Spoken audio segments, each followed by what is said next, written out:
Critic of IndieWire, Karina Longworth, the critic of the LA Weekly, and Village Voice Media, and IndieWire's own Eugene Hernandez. So, I'm going to ask you guys to go right down the line here. What is the big news of the festival so far in terms of winners and losers? Okay, well, losers, I think, are probably, it's kind of a funny story, it seems to have gone over pretty poorly. I personally think the Conspirator was really disappointing.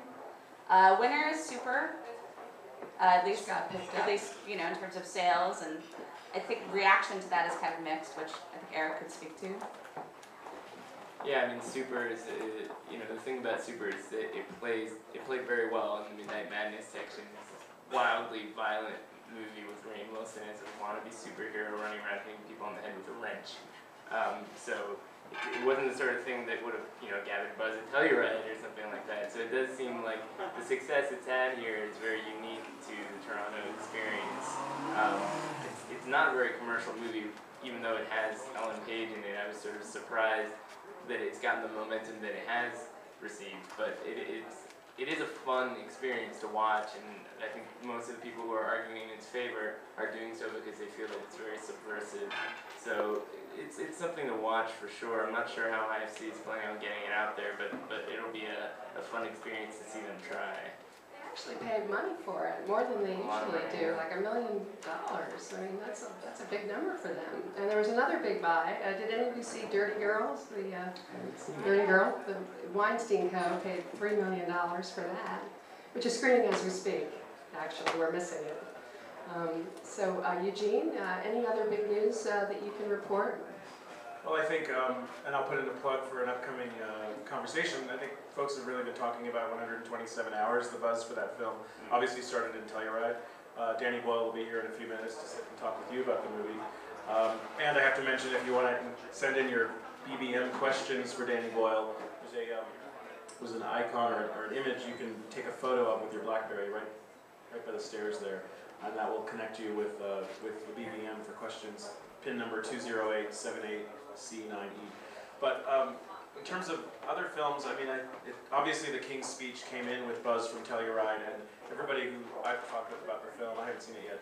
I think you saw it the other night. It's a big, I said this on the blog, it's a big soft lob down the middle for Academy voters and cinephiles. It's a high-end, it's a typical Weinstein Co.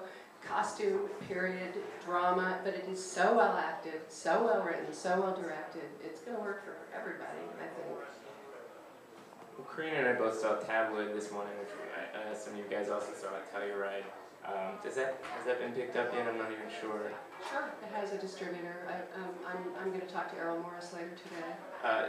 That's a really interesting movie to see here because it's definitely, to me anyways, it feels like he's trying to back up after going so grim with standard operating procedure and do something that's a little bit more, within the dynamics of his cookie cutter approach to these bizarro American stories. I mean, it's about a woman about 30 years ago who kidnapped her Mormon husband and forced him to have sex with her, and then sometime a couple years ago cloned her dead dog. So, it's not the sort of thing that just, a story that writes itself. It's one of those weird but true kind of things. Truth is stranger than fiction, as Errol Morris reminds us every single time.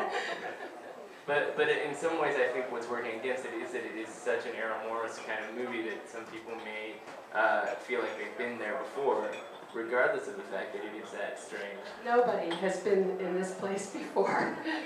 Well, we were having an interesting conversation about this before. I mean, I just think that the film sort of has a problem in terms of its stakes, which are kind of non-existent.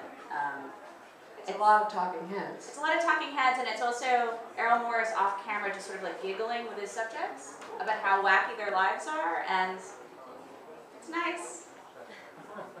Yeah, I mean, he's as flabbergasted as the audience, so you have to go with the flow with this one. So what are we looking forward to that it's going to be breaking in the next few days in terms of, big new film titles that nobody's seen before? Well, I don't know what's going to happen with it, but we saw Beginners yesterday, and we were really impressed by it, the new Mike Mills film with Ewan McGregor and Melanie Laurent. I hope that something happens with that film because it's doing a lot of the same things that a lot of these sort of American indie, like the typical Fox Searchlight movie does, but doing it so much more intelligently with a real feel for the way people actually are versus, you know, the way sort of twee, cute people can be in movies. Yeah, I mean it's about a guy whose father comes out of the closet at age 75, which sounds like it could be either very you know, overly dramatic or sort of too sentimental or something, but it's actually this quirky romantic comedy with Melanie Laurent doing a very charming performance, and I think, you know, it plays to the crowd in a way that most of the, you know, heavier movies here don't, because they have too much on their mind. And this is a very restrained film, which maybe scares off distributors because it's a hard sell in that regard. I've heard good buzz on it, actually. I was talking to an exhibitor who had heard that it was very good. There are a lot of exhibitors here, too, figuring out what movies they're going to book over the next year. And someone like Ted Mundorf at Landmark isn't, you know, taking meetings and going to parties. He's actually seeing 5 movies a day, because that's what he's going to figure out how to book his theater. I'm curious to ask you, Anne, what else are you hearing? What else are you seeing? I mean, you're obviously out there seeing movies, but you're also talking to critics, buyers. You're talking about the range of I'm folks. sort of doing the mainstream thing, you know. I'm at the Four Seasons. You know, there's this sort of split festival this year because you've got all this action downtown, and then the studios are still booking their interviews at the same old Intercontinental, Four Seasons, Park Hyatt. All of them have their floors, people running around, and you get into the elevator with the entire staff of Summit. You know, I can do some serious reporting in the elevators at the Four Seasons, you know. And so there's these, you know, I envy those who are sitting in movie theaters all day. I'm interviewing, you know, Ben Affleck in 5 minutes, you know, trying to get my stuff uploaded online, you know. What's your takeaway from the first weekend? I mean, I'm curious what your sort Well, of feeling King's is. Speech, definitely. And Barney's version played very well for the Canadians, you know, super happy with it. It'll do very well here in this country. I'm curious to see how Sony Pictures Classics handles it in the States, because I don't think it'll have that kind of built-in recognition of the author, Mordecai Rickler, and everything. But Paul Giamatti and Dustin Hoffman are hilarious and just worth seeing the movie for them. I'm not going to make claims that it's one of the great movies, but I got a muted response from Hereafter. Did any of you see it? No. No, but It's hard to muted see. is polite based on what I've heard. Yeah, yeah.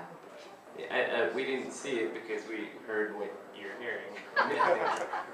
It's Which may be why I haven't seen the Robert Redford. right. I mean, you know, time is limited in this part, so you have to make some tough decisions. But this one didn't sound so tough. What I heard from most people, you know, first of all, we didn't know if there was going to be any press screening for this at all here or at the New York. And they Film did Festival. schedule one finally. So But the there was- conviction screening that was scheduled for today has now been canceled. The Well, one that that's got not good for delayed. that movie. Yeah, exactly. So, well, are we, should we move on? We're ready to. Our guest is here, ready to join us. All right, Dan and Boyle's going to come on. Thank you all very much.